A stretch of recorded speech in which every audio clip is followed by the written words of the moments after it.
Hola, hola, muy buenas tardes, bueno, buenos días, buenas noches, depende de quién nos esté escuchando. Estamos en un episodio más de Ornitorrinco Podcast, con el fin de poder analizar un caso o un incidente de seguridad de la información, ciberseguridad, eh, que haya justamente sido, en este caso, publicado y que esos antecedentes también hayan servido como para dejar ciertas enseñanzas. Hoy día nos acompaña Yamil Navarro, Carlos Ormeño y Hola. Don Robinson Oces. Así que en conjunto vamos a estar desmenuzando y reflexionando, analizando este caso que es bien particular y que también, por otro lado, eh, coloca un debate que es bastante interesante y muchas veces un tanto lejano en los procesos de construcción de la seguridad, que tiene que ver con la barrera humana. ¿Cómo están? ¿Cómo han estado? ¿Cómo ha estado la semana? Bien, como todas las últimas semanas, bien movida, con harto calor, ¿ah? Ha estado bien intenso. Hoy, conversábamos hace un ratito que particularmente hoy hay que decir que nosotros grabamos los jueves y subimos los jueves. Es casi un evento en vivo esto, no hay espacio a edición. Y hoy en particular, jueves 26 de noviembre del 2020, está muy caluroso. Tan caluroso que empezó a hacer calor muy temprano. De hecho. Como en general la temperatura va aumentando y hoy amaneció caliente el mundo, no sé. Pero bueno, parte el verano. Yo soy más amigo del invierno. Pero en general, bien.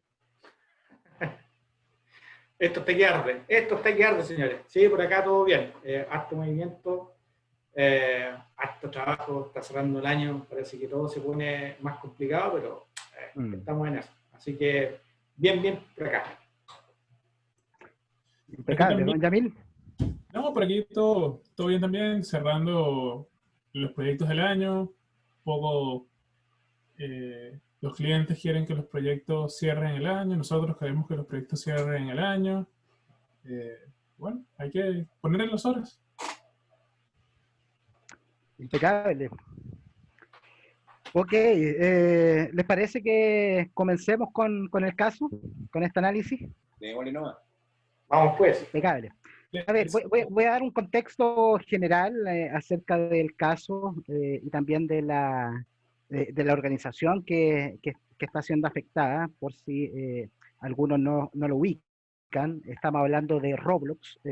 Roblox hoy día debe ser una de las principales plataformas de videojuegos en línea, es multiplataforma. De hecho, entiendo que es la segunda plataforma a nivel mundial de videojuegos con más usuarios.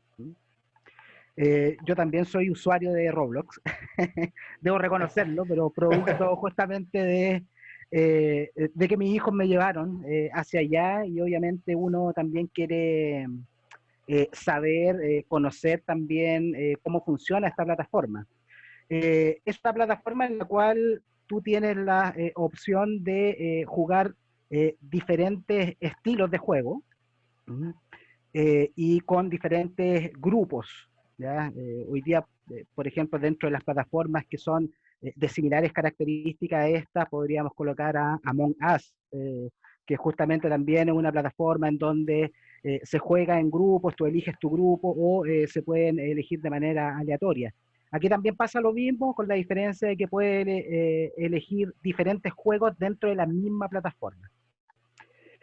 A ver, si nos vamos al caso, precisamente, este caso se destapó ahora en, en marzo del 2020, marzo-mayo. Tengo ahí Mayo. En en mayo, mayo. ¿cierto? Sí, Mayo. mayo. En mayo del 2020. Y si uno habla o se refiere a la cantidad, en este caso, de cuentas que fueron afectadas, en realidad fueron una cantidad menor de cuentas, pero el caso tiene otros sabores bien interesantes, específicamente cómo el atacante llega, en este caso, a la plataforma interna o a la red interna de Roblox. Y llega a la red interna producto de básicamente un soborno que se produce a uno de los colaboradores de Roblox que estaba en el proceso de atención al cliente, en el cual justamente el hacker lo que hace es sobornarlo con el fin de poder obtener las cuentas de acceso a la red de Roblox y acceso en este caso al panel de atención al cliente. Por otro lado, una vez que el atacante, en este caso el hacker, logra entrar en este caso a la organización, ahí, bueno, procede a realizar una serie de tareas que tienen que ver básicamente con poder visualizar direcciones de correo, información privilegiada, eliminar la autenticación de dos factores a ciertos usuarios, cambiar contraseñas, banear incluso a algunos jugadores. Por lo tanto, si hablamos en términos de impacto, uno pudiese decir que si bien hay un impacto para un número limitado de cuentas, por otro lado también hay un impacto que está determinado. El hacker en este caso caía dentro de cierto grupo de hackers que podríamos llamar investigadores en este tipo de temas. Ya de hecho, lo que andaba buscando este hacker de manera particular era poder probar si eventualmente podía a través de una operación de soborno. De hecho, este individuo estaba asociado en este caso a una de las plataformas más conocidas para cobrar recompensa por descubrimiento de vulnerabilidad o descubrimiento de brecha, que en este caso es HackerOne. Y de manera posterior al momento de poder informar que efectivamente se podía realizar esta operación, lo que pasa es que el Roblox, en este caso, se niega, obviamente, a pagar algún tipo de recompensa y esta persona comienza a realizar una serie de acciones que terminan en justamente lo que indiqué, en eliminación de autenticación de dos factores, cambio de contraseña, etc. Es un caso que sigue en investigación.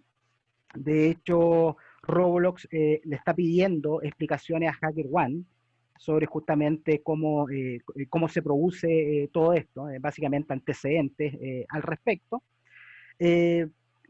Pero por lo menos a mi parecer, lo más destacable de este caso es que coloca en zona de debate esto que tiene que ver con el factor humano o con el establecimiento de barreras humanas para poder disminuir un riesgo de seguridad de la información o de ciberseguridad. Así que bueno, eso en términos generales el caso, a modo de introducción.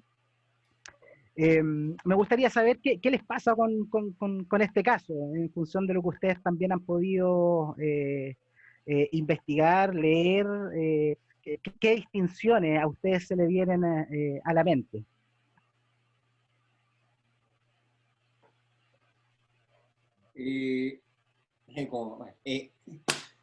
Me pasan varias cosas. Diego.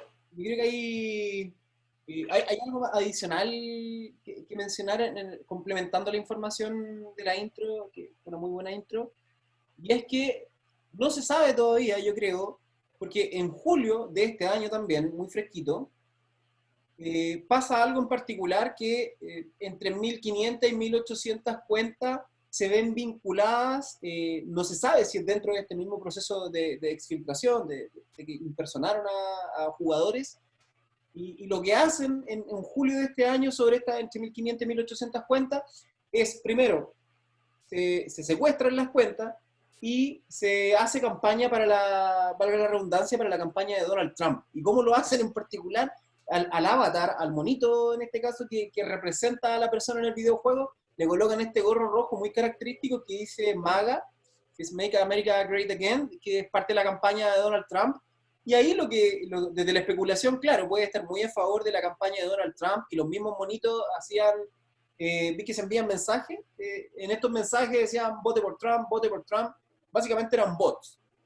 Y estos bots se programan, por supuesto, pero no se sabe si es que efectivamente esto era parte de una campaña a favor de Trump o era con el propósito de generar anticuerpos contra la campaña de Trump, porque está asociado a un delito, está asociado a características que van de la mano de un delito, y por lo tanto no es limpio. No, digamos que la política no siempre es limpia, eso da para mucho, da para varios capítulos, pero podemos decir que no se sabe si es en pro o en contra de lo que se quiere lograr finalmente. Eso por un lado. Respecto al tema interno, yo creo que es algo que podemos profundizar a lo largo del capítulo, pero a mí me gustaría quedarme con eso, por lo menos en este punto, para ceder la palabra también, que era complementar cuáles son las consecuencias posteriores, y bueno, en base a esas consecuencias posteriores también uno puede plantear cuáles son las medidas que se tomaron una vez que supieron que estuvo esta exfiltración o este abuso de privilegio de parte de un insider de la organización. También te habla, porque esto pasa en mayo, esto otro pasa en julio, si tiene alguna relación, significa que las medidas que tomó la organización no fueron suficientes. Puede ser parte del debate también.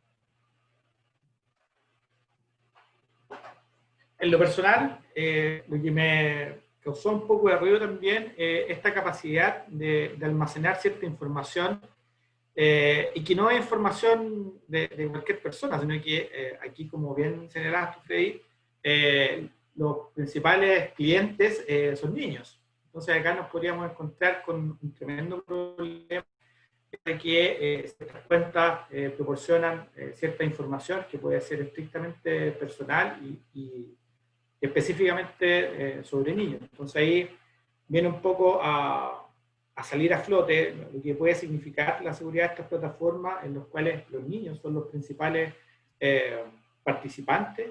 Y también habla también del control que no solamente debe tener las organizaciones que facilitan estas plataformas, sino que también la responsabilidad que hay atrás en relación a qué hacen hoy en día los papás, básicamente para poder entender qué es lo que está ocurriendo ahí.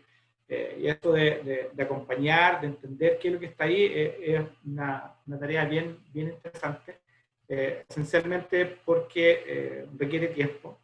Y lo principal es que requiere la atención de los papás. Entonces, yo creo que va por ahí un poco el foco de lo que me gustaría conversar, que es principalmente cómo esta plataforma, o cómo los juegos en realidad, en su totalidad, hoy en día pueden significar una amenaza importante a los niños. Y cómo podríamos, de algún modo, también eso ir mitigando en la medida que como padres también seamos responsables con las acciones de nuestro hijo.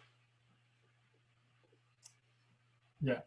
Hay muchos temas de allí que a mí me parecen muy interesantes. Quiero hablar del tema de la seguridad de los niños en línea.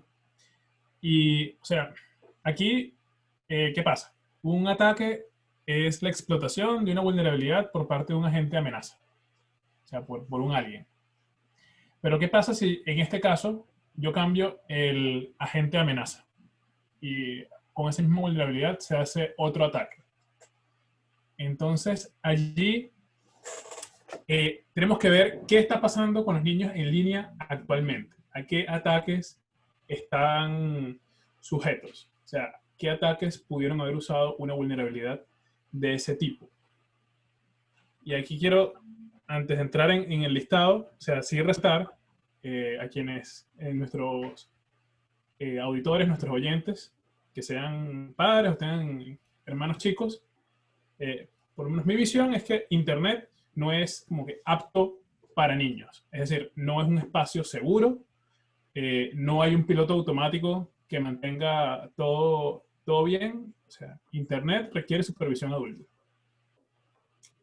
¿Qué ataques están sufriendo los niños y los jóvenes, los adolescentes hoy en día? Bueno, por un lado está el grooming, que a veces traducen como engaño pederasta, que es básicamente esto de que personas, pedófilos, por sí mismos o como un grupo, como parte de una mafia, buscan activamente engañar niños, engatusarlos, seducirlos, chantajearlos, manipularlos y abusar de ellos, obtener de ellos pornografía infantil o, digamos, otros actos de esa naturaleza. Pero no es solamente este tema así como que el abuso sexual y ya. O sea, también hay temas de radicalización. Por ejemplo, en el caso de Europa, cuando estaba ISIS en pleno apogeo, ISIS tenía una campaña mediática muy sofisticada. O sea, ISIS convenció niños de familias musulmanas en Suecia, en Inglaterra, en Reino Unido, o sea, con todas las limitaciones que todos los países puedan tener, países bastante establecidos y con bastantes facilidades.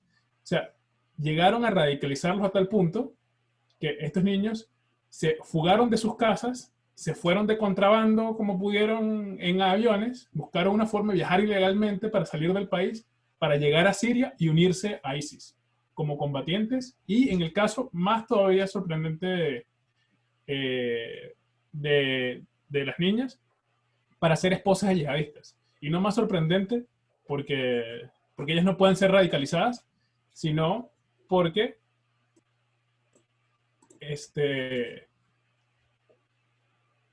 ellas, el estatus que iban a tener en el Estado Islámico era bastante más restringido. Y aún así lograron radicalizarlas a ese punto de convencerlas de que se fueran hacia allá. También está por lo menos en el caso del supremacismo blanco, la rana Pepe de Frog, y muchos memes, muchas campañas. Entonces, ahí se está radicalizando también en cuanto a esta grupos supremacistas blancos, nacionalistas blancos, y hay una campaña que está buscando jóvenes y adolescentes que de repente están deprimidos, que están inconformes, que no encajan bien, que se sienten ansiosos y los buscan. Las campañas los buscan. Están los incels, que aquí en Chile estuvo el caso de nodo.org, que entonces, o sea, se mete la gente en un mundo de, no sé, pornografía de venganza, incitación de violencia contra la mujer, y todo eso está allí, todo eso, o sea, puede llegar a los niños. Está por lo menos el caso de la ballena azul, que estuvo hace un par de años, que también fue por redes sociales que le llegó. Entonces, o sea, no es que esto no sucede generalmente porque le hackeen la computadora al niño, no sucede porque alguien empiece a susurrarle en el oído cosas. Generalmente son interacciones en redes sociales, interacciones en juegos, interacciones en YouTube, interacciones en Twitter, en Facebook, en todas estas plataformas. Y, o sea, para cortar eso hay que tener su supervisión, hay que insistir a los niños que cuando vean algo raro se comuniquen con un adulto, porque agentes de amenaza hay muchos y este no es el más peligroso. Sí, mira, ahí lo que me aparece a mí, Yamil, de todo de lo que estás diciendo tú y bueno, de lo que indicó Carlos y Robinson. Yo específicamente me quiero referir a mi experiencia personal, a partir de cómo también yo he manejado esto con mi hijo. O sea, yo tengo un hijo de 8 años y de 6 años, por lo tanto, desde ahí, bueno, obviamente una de las opciones es decirle, oye, no puedes jugar o no tienes acceso a ningún dispositivo, o lo otro es justamente involucrarse, ¿ya? Y por qué también específicamente en este año yo me he estado involucrando también mucho más en el tema, porque en este escenario de pandemia, lo que tenemos son niños que están hoy día en las casas, no yendo al colegio y no compartiendo también con sus compañeros. Entonces, también esto ha privilegiado, el uso de estas plataformas ha privilegiado lo que a mí se me ocurre que es como el patio hoy día, estas plataformas. Los niños salen a jugar, a compartir, a encontrarse con otros compañeros en en este tipo de instancias, que la tecnología en definitiva está apalancando este proceso, tal cual está apalancando también los trabajos de manera remota en cada una de las organizaciones donde estamos. En ese sentido, es importante identificar que los niños aprenden de los adultos, ¿ya? Y en realidad todos aprendimos en algún momento lo que hemos aprendido en nuestra etapa de niño de un adulto que en este caso es referente, ¿ya? Y a muchos padres justamente los niños lo ven como un referente. Entonces, si queremos efectivamente comenzar a preocuparnos de este tipo de temas, somos nosotros los padres los que tenemos que preocuparnos y ocuparnos de este tipo de temas en una primera instancia. Esa preocupación en mí surgió al momento de poder evaluar la plataforma, evaluar el juego, cuáles eran las dinámicas que se generaban en el juego, cómo se podían conectar, cuál era la información justamente que ellos estaban disponibilizando. Y de hecho, cada vez que ellos quieren instalar una aplicación, yo soy un filtro en esa instalación de la aplicación. A lo que voy es que si estas prácticas nosotros como adultos no las tenemos incorporadas, difícilmente un niño las va a incorporar, ¿ya? Eso, quiero cerrar ese punto por ese lado. Por otro lado, lo que me aparece también es si efectivamente estas organizaciones que hoy día tienen tienen como a sus clientes, en este caso a niños, ¿ya? Si efectivamente estas organizaciones tienen una mayor responsabilidad a la hora de generar este tipo de productos. Y no me refiero a la generación del producto nomás, sino que me refiero a todo el entorno, todo el ambiente de control que se genera para que no se pueda producir una situación como la que se produjo. Por lo tanto, también me queda esa sensación en este caso, que por un lado tenemos a estas grandes empresas que hoy día sus clientes son niños, o son adolescentes, o son jóvenes, en su gran mayoría, y eso de algún modo también te hace cuestionar la responsabilidad, o la mayor responsabilidad que pudiesen tener. Eso por un lado. Y por otro lado, tiene que ver con los clientes y con la educación que uno como padre también le está entregando a los hijos. Esa educación no tiene que ver con el decirle al niño que haga esto, que haga esto otro, porque el aprendizaje como tal se da en el hacer, es decir, el niño tiene que ver que efectivamente tú trabajas con seguridad, el niño tiene que ver que efectivamente hay ciertas preocupaciones que para ti son relevantes, y desde ahí no basta con decirle, oye, preocúpate de esto, preocúpate de esto otro. Si el niño no te ve que tú no lo haces, difícilmente va a haber un aprendizaje.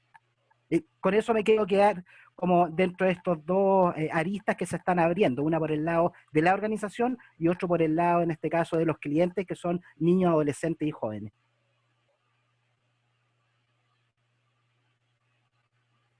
Sí, ahí lo que quería de algún modo también rescatar un poco en sintonía a lo que decías tú, Freddy, la importancia de generar hábitos saludables en los niños. Y eso, por supuesto, que después, a la hora de que estos niños después lleguen a un ambiente laboral o ya estén un poco más maduros, es que estas prácticas después las ponen a disposición, digamos, de sus necesidades. Entonces, si hoy día preparamos niños conscientes, o sea, no conscientes, pero sí los educamos en términos de lo que puede ser, digamos, qué información entrego, a quién se la entrego, con quién debo yo relacionarme, o qué es lo que no puedo hacer. Evidentemente que cuando ellos sean adultos no nos vamos a encontrar con, digamos, estas brechas que hemos visto ya anteriormente, que básicamente han ocurrido porque no hay, digamos, esta educación. Yo entiendo que hay un tema generacional importante. Creo que En lo personal, por ejemplo, no fui criado bajo un ambiente digital, entonces por lo tanto lo que he ido aprendiendo es lo que he ido yo desde la praxis, como bien decías tú, lo he ido haciendo, pero de algún modo, y por estar también más relacionado con este ámbito. Pero sin duda que esperaría que mi hijo el día de mañana tenga, digamos, estos conceptos los tenga muy claros, y que él va a hacer un aporte quizás en su colegio, o cuando sea más grande en su organización, o en lo que haga, no se va a caer en estas cosas tan básicas que de repente vemos que entregamos cierta información, no sabemos a quién se la entregamos, activamos funcionalidades que no deberían estar activas, no sé, hoy día nos encontramos con esa pelea gigante y creo que va por ahí. Creo que nuestra generación lamentablemente no fue criada en la digitalización, evidentemente hay esta brecha y que también es parte de nuestra tarea ser capaces de nuestros hijos, o a los menores de edad en realidad, no solamente a nuestros hijos, sino que a todos los menores de edad, tener esta capacidad de poder educarlos en términos de lo que es la seguridad digital y cómo también podemos hacer que ellos ayuden en el futuro a su propio actuar.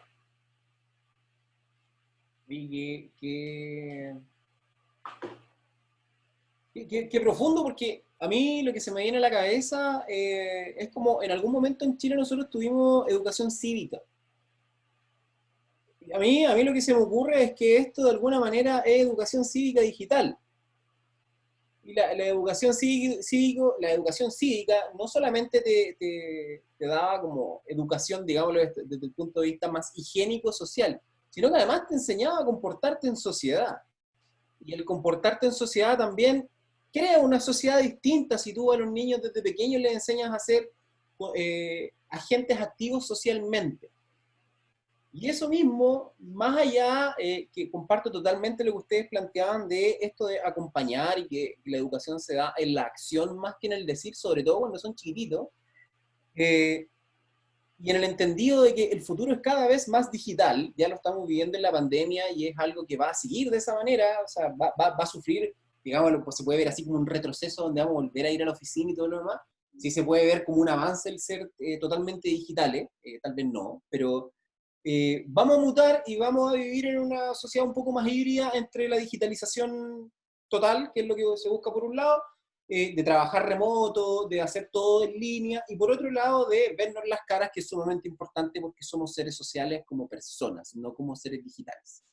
Pero dado que estamos en esta ambivalencia o en este mix, la educación, yo por lo menos como ustedes la plantean, la veo desde la ignorancia siempre como algo cívico-digital, es decir, no solamente enseñarle al niño que tiene que tener cuidados y que se debe comportar de esta manera para que no le pasen cosas malas en el futuro, sino también como un comportamiento en sí mismo.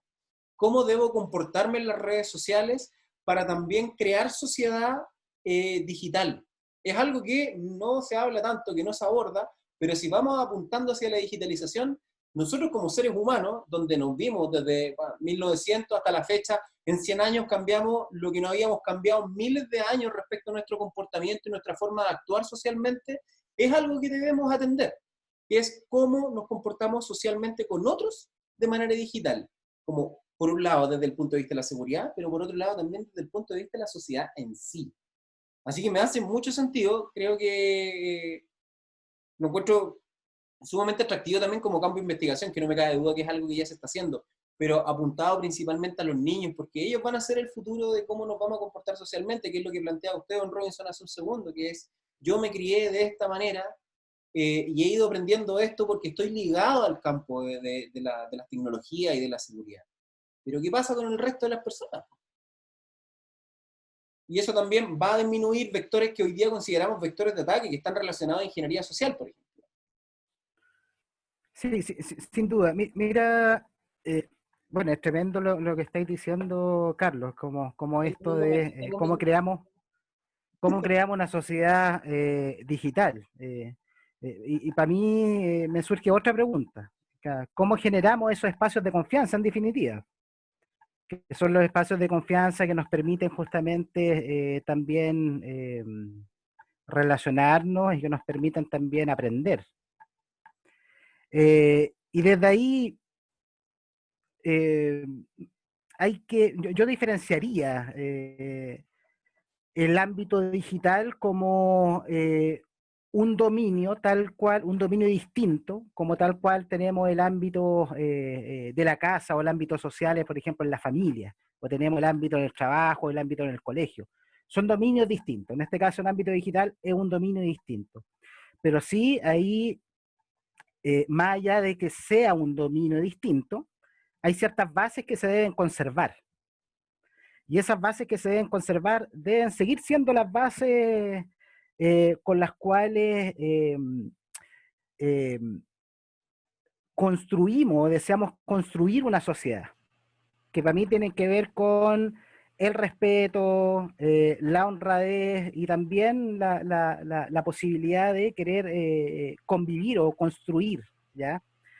Y ahí yo voy a colocar el caso también ahí de mi hijo, porque dentro de ese construir o comenzar a construir espacios de confianza, si bien esta plataforma, y ahí me voy a Roblox y otras plataformas, tienen la opción de que tú puedas dejar ingresar a la partida o al juego a diferentes tipos de usuarios, tú también puedes jugar partidas cerradas, en los cuales tú puedes relacionarte con gente que ya es de tu confianza, los compañeros de curso o ciertos grupos sociales en donde tú ya los conoces, pero estás relacionándote en otro dominio, que es el dominio digital. ¿Por qué coloco esto sobre en este caso, sobre la mesa? Porque cuando, y esto es muy típico que pase, cuando muchas veces están los chicos jugando en la plataforma y llega un desconocido, ¿ya? Hay ocasiones este desconocido, y hay que recordar que todas estas plataformas hoy día tienen acceso a chat, ¿ya? Por lo tanto tú puedes interactuar, en este caso, en el chat con otros usuarios. Y muchas veces esos otros usuarios son usuarios que llegan, se meten, claro, algunos comienzan a generar una relación que tú no tienes muy claro cuál es la motivación, ¿ya? Pero muchas veces también en ese chat hay declaraciones directas, en este caso de palabras o términos o declaraciones que justamente un niño de 6 años o un niño de 8 años no va a entender. Entonces, a mí también me ha tocado el poder, por un lado, explicarle a mi hijo, estar atento a eso. Primero, estar atento a que ellos estén atentos a la aparición de ese tipo de información y de manera posterior a que ellos tengan la confianza de que te puedan preguntar qué significa esto en el contexto que se está desarrollando. Por lo tanto, para mí el tema tiene que ver con la generación de estos espacios de confianza, porque también por otro lado, hoy día en materia de seguridad estamos hablando de esto de zero trust. Entonces, ¿qué significa eso? ¿Eso es mantenible en el tiempo? Efectivamente, si queremos construir, como tú decías, Carlos, una sociedad digital, si queremos efectivamente... Claro. Tiene que ser natural el comportarse digitalmente, como tú decías, es un dominio más. Yo lo único que veo, insisto, desde mi propia ignorancia, es que a lo mejor el eje está invertido, o yo lo veo invertido como tú lo planteabas. Para mí está el eje físico, que es lo presencial, y está el eje digital. El eje digital se mantiene en los distintos aspectos, laboral, amistad, etc. Pero sigue siendo una vertical. A eso me refiero con invertir el eje, pero coincido contigo en que hay todo un tema, además, que se extiende desde las personas, porque esto debiese ser, además, yo desconozco si en las plataformas, por ejemplo, existe que tú tengas el control, así como tú miras a tu hijo jugar en la plaza, tú tengas el control sobre quiénes pueden interactuar con tu hijo en este tipo de plataformas. Como una manera también de vigilar, llamémoslo vigilar, como una libertad controlada donde tu hijo puede jugar en un espacio digital que podría ser esta plaza, pero es una plaza que está en un condominio, donde no se permite entrar extraños, donde tú eres quien dice, sí, sabes que mi hijo puede jugar con él porque tiene una identidad física y yo conozco quién es. Desconozco si eso existe como tal o si las plataformas de videojuegos básicamente se mueven en el ámbito fino de la legalidad, de decir, esto es legal y yo aquí lo que necesito es generar tracción, necesito que el niño se haga adicto al juego. Recordemos que acá hay un modelo económico detrás y ese modelo económico lo que persigue es precisamente que el niño se haga adicto. Si yo necesito que el niño esté conectado 24/7 jugando, porque eso me hace ganar más plata, porque le va a pedir la tarjeta de crédito al papá, porque va a comprar cosas, porque va a hacer que la plataforma se haga más viral. Entonces ahí también hay unos límites éticos empresariales que también deben ser tocados, obviamente. Yo desconozco si es que existe una legislación para eso en particular. Ya. Ahí sí están tocando varios puntos que me parecen muy interesantes. Por ejemplo, está en primer lugar el tema de como una especie de educación cívica. Y o sea, yo lo asemejo también con, no solamente como que, bueno, cómo funciona la Constitución y con qué hace un alcalde, qué hacen los cores, qué hace el gobierno regional, qué hacen los ediles, todo esto, sino también cosas como normas del buen hablante y del buen oyente. Entonces hay como que, ok, ¿cómo debería llevar uno adecuadamente una conversación en un grupo de WhatsApp? ¿Cuál es la forma correcta de escribir un correo electrónico? ¿A quién debería uno colocar en para y a quién es en copia y a quién es en copia oculta? Entonces es un tema de prácticas que yo creo que hay que sistematizar dentro de la educación que reciben las personas hoy en día, porque, o sea, eso tiene implicaciones tanto de seguridad como de privacidad, como de reputación, de estilo, o sea, tiene todo. No es nada más así como que, no, seguridad de la información. Es como comer con la boca llena o no usar el tenedor o agarrar la comida con la mano. O sea, no es que nada más que te vayas a intoxicar o que te vaya a caer mal la comida, sino que también puedes dar una mala impresión. No es lo que se espera, digamos, en nuestra sociedad. Entonces, eso me parece importante involucrarlo.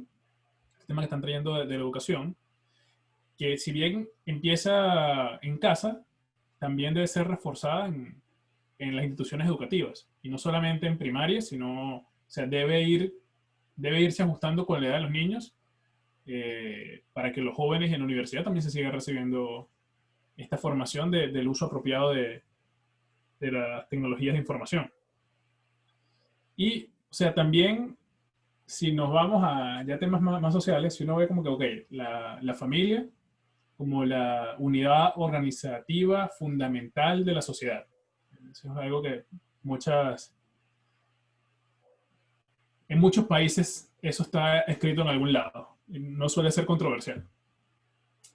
En ese sentido, entonces en la familia es como que tiene que haber un CISO, tiene que haber un jefe de seguridad de la información, tiene que haber alguien que esté como que, mira, aquí ¿cómo vamos a hacer con la contraseña del Wi-Fi? ¿Qué vamos a hacer acá con esta conexión? Mira, esta computadora no se le instala esto porque puede traer malware, hay que correr aquí el antivirus. No se meta en estos sitios porque le van a querer robar información. Cuidado con el phishing, cuidado con el spam, cuidado con esto. Entonces hace falta un poco ese rol. Porque hay habilidades del trabajo y de la casa que se llevan, porque así como estamos hablando aquí de todo lo que hay que capacitar a los niños, todos estos mismos argumentos los podemos adaptar para hablar de la capacitación de los colaboradores en la empresa. Mira, muy fácil trasladar argumentos de un lado al otro lado. Y me pareció muy interesante esto que dijo Carlos del modelo de estas plataformas de generar esta adicción. Y también quiero hablar de eso por la centralización, que es un tema que a mí, o sea, creo que no es la primera vez que lo toco aquí en el podcast, y lo vengo trayendo al menos desde la tesis. O sea, la centralización tiene problemas inherentes. En particular, las plataformas tienen incentivos a mantener a la gente allí, y entonces, ¿qué pasa? Que buscan qué más puede hacer que te quedes. Entonces, en el caso de la autorradicalización de estos jóvenes que terminan como incel o terminan uniéndose a ISIS o terminan siendo nacionalistas blancos, en muchos casos es como que empiezan viendo un contenido, digamos, que se sale un poquito del centro. Como que va del centro, sin embargo, de lo que todo el mundo cree, se va un poquito al lado. Entonces, como que, a Juan le gustó esto. Ahora pongámosle un video un poquito más allá. A él también le gusta. Entonces, se quedó viendo. Ahora pongámosle otro video un poquito más allá. Y entonces así la plataforma va como radicalizándote, aprendiendo de qué te gusta y qué no te gusta, y entonces lanzándote contenido cada vez más controversial, pero apuntando como a las debilidades de la persona, porque es lo que lo mantiene interesado, es lo que lo mantiene ahí. Entonces hay un machine learning que está viendo por dónde te pueden lavar el cerebro. Entonces eso es peligroso, esos incentivos que están creando así. Por lo menos el documental de las redes sociales en Netflix, para quienes lo quieran ver. Netflix no me ha pagado nada para que yo diga esto. Pero también está que cuando está centralizado todo, hay incentivos para ir allá. Entonces, vemos que por lo menos en el caso de Facebook, hay toda esta cantidad de grupos de fake news y toda esta infraestructura al respecto. Estuvo Cambridge Analytica también para la elección de Trump, la primera, que entonces estuvieron ahí haciendo toda una manipulación. Para el Brexit también hubo una manipulación.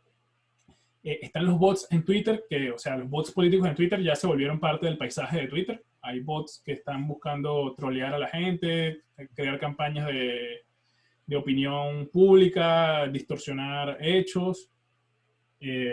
Están las teorías conspirativas en YouTube, que van por este mismo camino que la radicalización política, pero no necesariamente a veces son científicas allá y la gente termina no vacunando a los niños o cosas así. Entonces, esa centralización hace que haya grupos interesados en targetear esa plataforma. Entonces, puedes decir, me voy a concentrar en YouTube y Twitter, 2 plataformas, listo. Y cuando las cosas son más descentralizadas, no es tan fácil. O sea, uno no podría, digamos, hacer lo mismo con mensajitos de texto, porque tienes que enviarle mensaje de texto a todo el mundo. O sea, tienes que enviar N mensajes de texto con no sé qué, y están un montón de operadoras, están los códigos internacionales, entonces no escala tan fácil.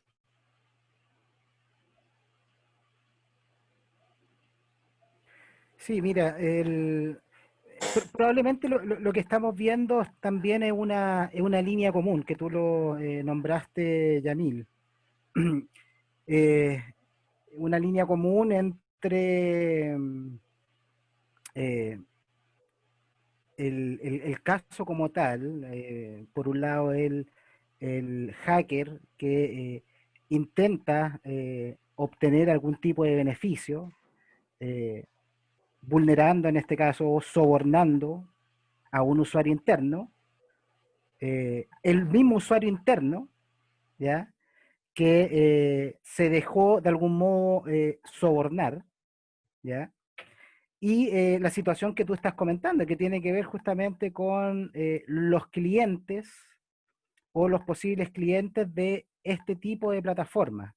Si yo por lo menos empiezo a vislumbrar ahí un tema de concientización, sensibilización en este tipo de temas, educación que vaya en línea hacia una sociedad digital, en la cual estos 3 focos, en este caso, el hacker, el usuario interno y el cliente, al parecer estamos desprovistos de una línea base en este tipo de temas, en términos educacionales.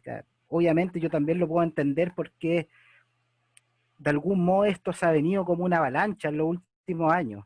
El crecimiento de el ámbito tecnológico y también lo que hemos llevado de nuestros haceres cotidianos hacia la tecnología.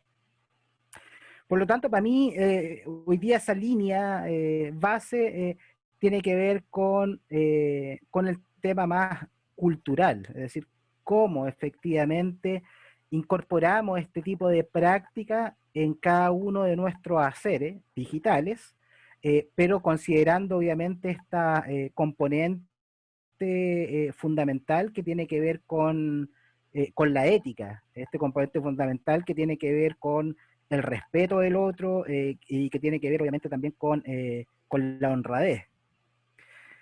Por lo tanto,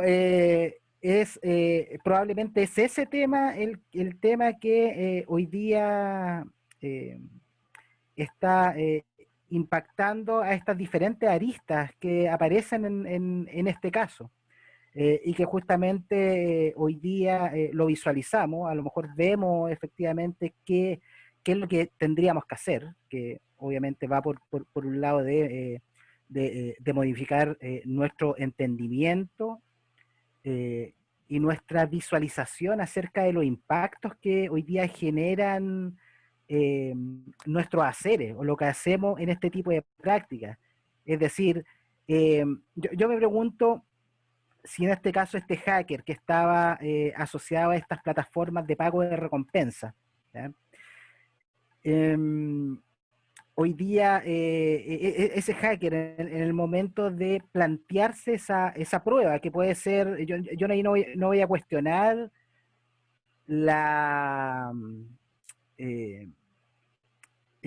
lo blanco de la prueba como tal, pero creo que hay un tema también que va ligado a poder visualizar los impactos de lo que hacemos.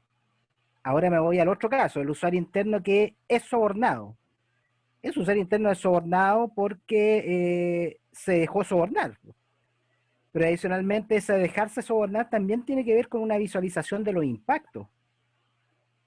Y por otro lado, los clientes, es decir, esta serie de usuarios que hoy día entran a estas plataformas básicamente de una manera maliciosa, más allá del motivo que tengan, también ahí hay una visualización acerca de los impactos que también se van a ocasionar. E inclusive a los usuarios que hoy día hacemos uso, a lo mejor de manera lícita, o de manera honrada o respetuosa de este tipo de plataformas, también tener claro los impactos, es decir, tener claro que probablemente van a aparecer este tipo de usuarios, este tipo de agentes que no están en sintonía con lo que uno piensa, no están en sintonía, en definitiva, con la ética que uno tiene. Sin duda, sin duda. Yo creo que de alguna manera también como no para ir cerrando, pero sí para ir concluyendo ciertas cosas, yo creo que desde el punto de vista de la organización hay dos cosas. Una es que se habla de un doble factor de autenticación al comienzo de este capítulo, y creo que no está de más explicar cuáles son los factores de autenticación, por qué existen, cómo se deben combinar, si son suficientes o no, de manera breve. En general uno habla de tres factores de autenticación y se definen como algo que yo sé, algo que yo tengo o algo que yo soy. Se podría entender como algo que yo sé, una contraseña, lo más trivial y lo que más se conoce.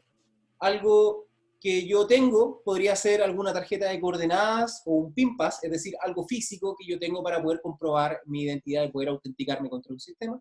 Y algo que yo soy es algo inherente a la persona que podría ser, por ejemplo, una huella digital o la retina, en este caso, para aquellos aplicativos o aquellos controles de acceso que tienen lectores biométricos.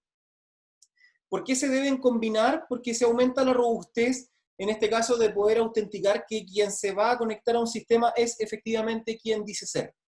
Y ahí uno juega con estos tres factores. En general se da algo que yo sé con algo que yo tengo, y se da principalmente porque es más barato. Hay que entender que el alcance biométrico es algo que ha ido naciendo con el tiempo, se ha ido perfeccionando. De hecho, en algunas buenas prácticas el factor biométrico no es considerado un factor de autenticación válido todavía, y que está súper bien porque le falta madurez, por lo menos a un costo accesible por gran parte de las organizaciones. Existen accesos biométricos que son sumamente maduros y son sumamente completos, pero no en lo general.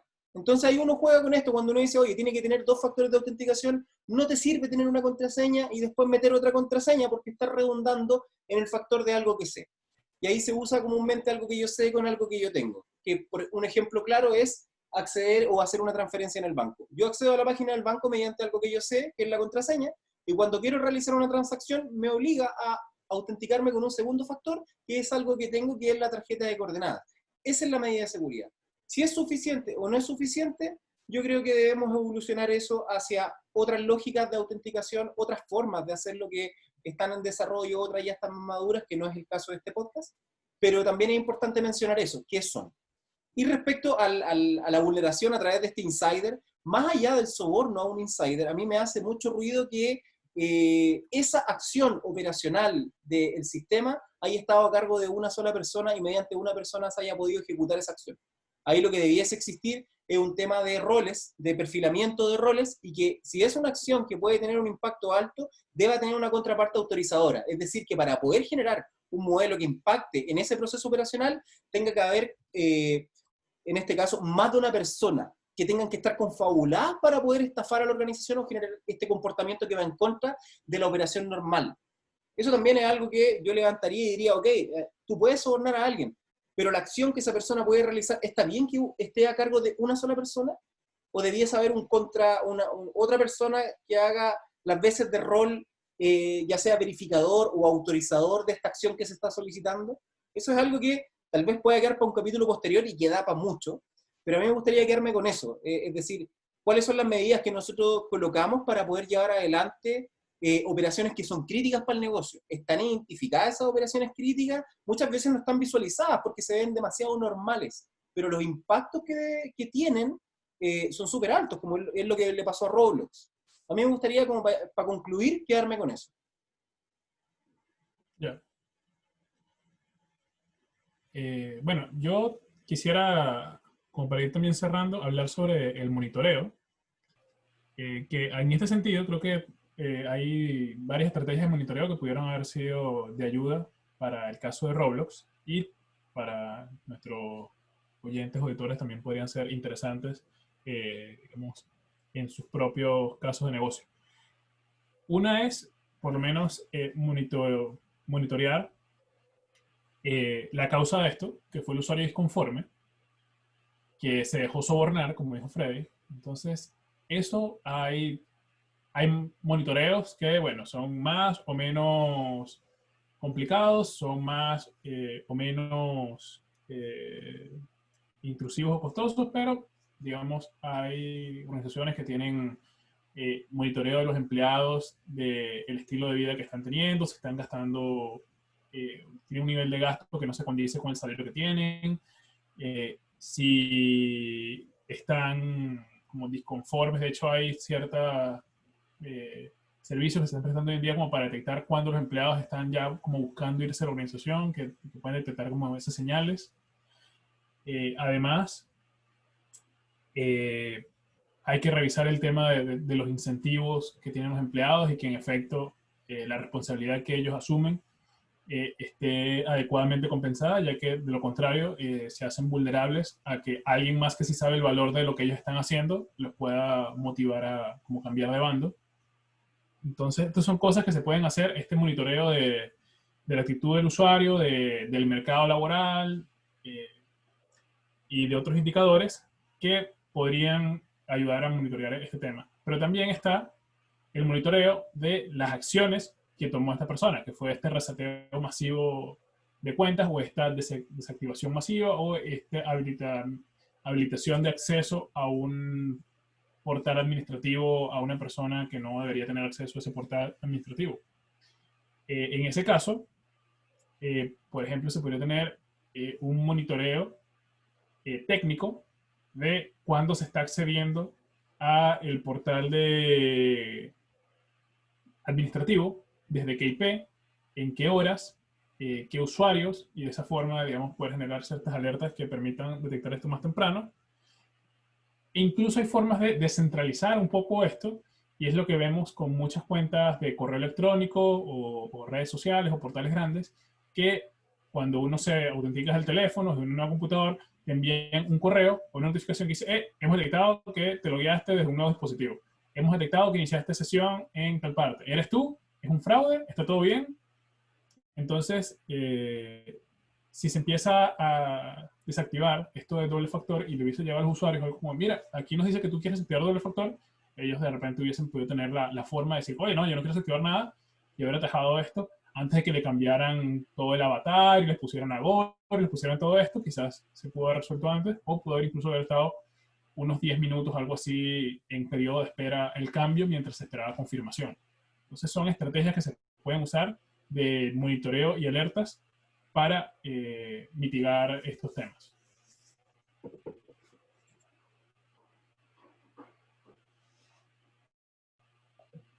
Sí, yo lo que me quería quedar un poco, va también un poco en esa línea de lo que decía Yamil, pero a mí me da un poco también la impresión de que esta industria es un tanto perversa. Es un tanto perversa en el sentido de que, si bien se busca el placer, en este caso de tus clientes que son niños, el tema de la seguridad no es algo que está abordado. Y por consecuencia entendería que todas estas propuestas quizás están muy fuera del foco de lo que tienen este tipo de organizaciones, que esencialmente lo que buscan es capturar clientes, mantenerlos activos y con ello también poder generar básicamente transacciones o microtransacciones entre ellos, etcétera, generar el comercio dentro de la aplicación. Entonces, me da un poco esa idea de que efectivamente estas organizaciones o estos modelos de negocio que están orientados hacia los juegos no están preparados en términos de seguridad, no es el foco lo que están continuamente buscar una nueva expansión o generar un nuevo mundo en algunos casos, pero no la seguridad como tal. Entonces, por ahí es donde quizás debamos también tener ese resguardo que comentábamos al principio, de que si ellos nos van a estar preparados para esto, vamos a tener que ser nosotros, los usuarios, o vamos a tener que ser nosotros los papás los que nos vamos a tener que preocupar de estos temas para evitar de que una filtración de datos pueda afectarnos a nuestros hijos, o que me llegue una fotografía a mi número de teléfono o una propuesta que quizás no es la indicada, como le había pasado a Fred en algunos casos. Así que sí, me quedo con esa impresión de que esta industria en particular no está preparada en términos de seguridad, tanto las plataformas como los juegos. ¿Ya? Justamente hoy día por otras cosas, estaba viendo un juego en Steam que tuvo una vida muy corta pero muy compleja, y precisamente por eso fue capaz de que el juego como tal pudo ser explotado y afectar la plataforma y generó un montón de ruido. Si tienen posibilidad de por ahí ver la historia de Moirai, ¿ya? Se lo recomiendo. Y precisamente va por ahí. Habla de estos defectos que tiene la industria de los juegos y que evidentemente podrían no impactar a la plataforma como tal, sino que también nos podrían impactar a nosotros como usuarios, y de mayor complejidad si puede afectar a nuestros menores. Totalmente. A ver, yo también, para efectos de poder también concluir, también me voy con algo que está asociado con lo que indica también Don Robinson, que es cómo generamos estos espacios en definitiva de confianza. Creo que el mercado también tiene que dar una señal, me refiero al mercado económico en general, de poder redefinir de algún modo los incentivos, o poder explicitar incentivos que tiendan a poder proteger, en este caso, a nuestros niños, a nuestros jóvenes, a nuestros adolescentes. Eso por un lado.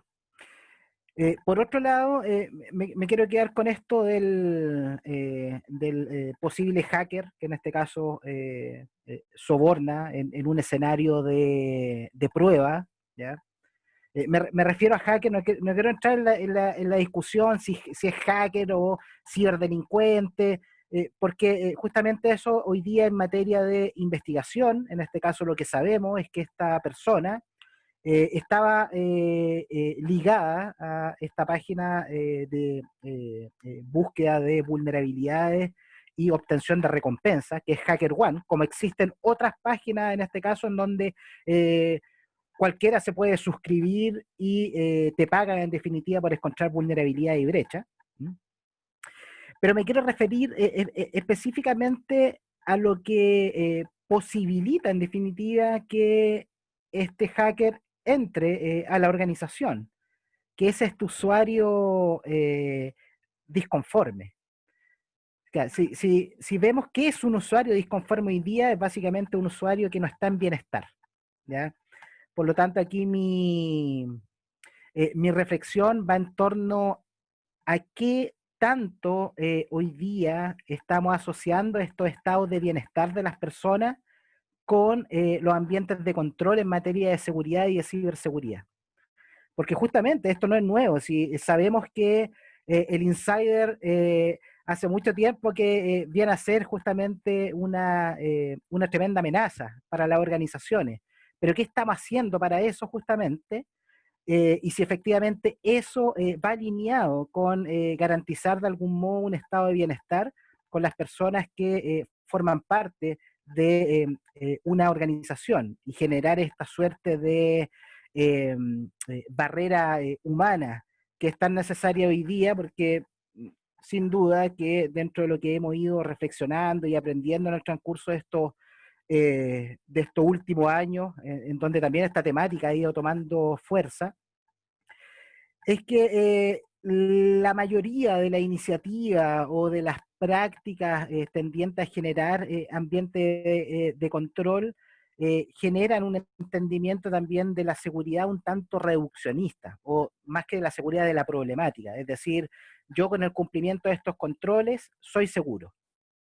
Pero por otro lado, no generamos esta reflexión acerca, y de hecho aparece reiteradamente en conversaciones cuando se trata de este tipo de temas, que nosotros, los usuarios, las personas, somos el eslabón más débil de la cadena.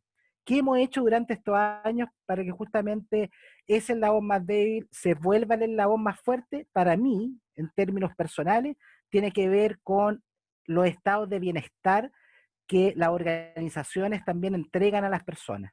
¿Para qué? Para que se disminuya justamente el riesgo de que un usuario externo, un hacker o un cibercriminal pueda sobornar, en este caso, a un empleado interno y que ese empleado interno acepte o termine aceptando el soborno. Buena reflexión, buenas reflexiones. No le quitamos más, voy a hacer de Claudio, En honor al tiempo, como dice don Claudio, siempre se extraña el resto del equipo.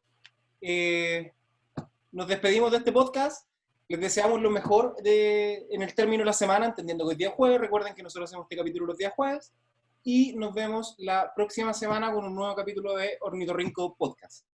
Muchas gracias a todos, chiquillos, que tengan un buen término de día y un mejor término de semana. Chao, chao. Chao, muchas gracias a todos. Chao, chao. Nos vemos Saludos a la todos. semana siguiente. Hasta la próxima.